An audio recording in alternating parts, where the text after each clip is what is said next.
In this video, we'll solve the equation square root of x plus the square root of x plus 1 equals the square root of x plus 2. Also, don't forget to subscribe and turn on notifications so you don't miss a video.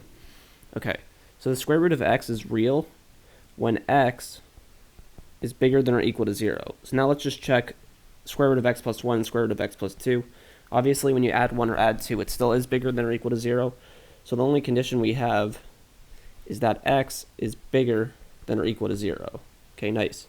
So now we can square both sides. And now on the left-hand side, we have a plus b quantity squared, which is a squared plus 2ab plus b squared. But when a squared and b squared, they're radicals, so it's just the inside. So it'll just be parentheses x plus parentheses x plus 1. And then we have the 2ab part, which is 2 square root of x times the square root of x plus 1, but you can multiply that in the radical. On the right-hand side, it'll be the square root of x plus 2 quantity squared, which is just x plus 2. Okay, good. So x plus 2 can be written as x plus 1 plus 1, obviously. X plus 1 and x plus 1 will cancel. And now let's subtract x. So now we have 2 square root of x times x plus 1 equals 1 minus x. And now the radical, when it's real on the inside, so this will be bigger than or equal to 0 times 2, which is still 0. So that means that negative x is bigger than or equal to negative 1, subtracting by 1. And then multiply by negative 1, you flip the signs. So greater than or equal to will turn into less than or equal to, and then the negatives will turn into positive. So you have that x is bigger than or equal to 0, and x is less than or equal to 0. So that means that x is between 0 and 1. Okay. So now we can just square both sides again. So 2 squared will be 4. So we have 4 times, so when we square this, we get the inside.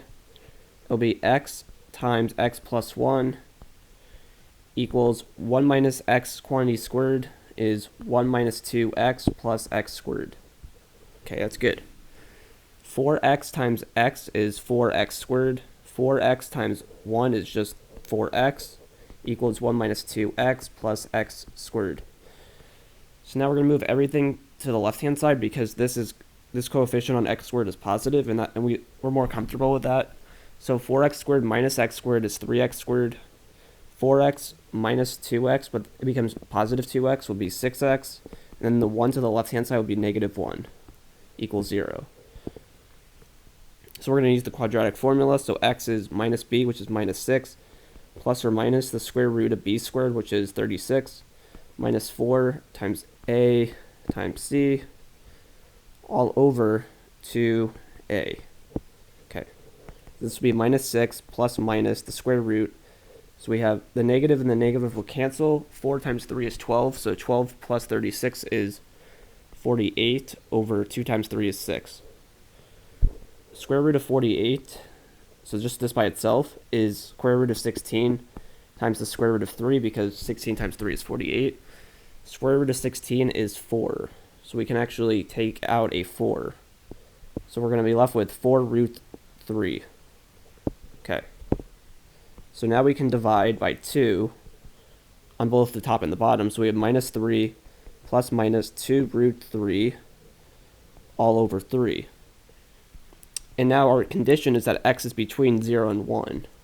We haven't checked the endpoints, but again, this answer will give us any solution we need. So the minus can't work because minus 3 minus 2 root 3 is negative. So we just have minus 3 plus 2 root 3 over 3. And again, you can check that 2 root 3, well, that's equal to square root of 48, like we said, where it's the square root of, so 2 times 2 is 4, so that's square root of 12. And that is less than 4, and it's less than 3, because 3 is the square root of 9, right? So minus 3 plus 3 will be 0, less than 2 root 3, less than 4 minus 3 is 1, and then divide by 3. 0 divided by 3 is still 0. And then 1/3 is obviously less than 1, so this solution is checks, and that is the solution to this equation.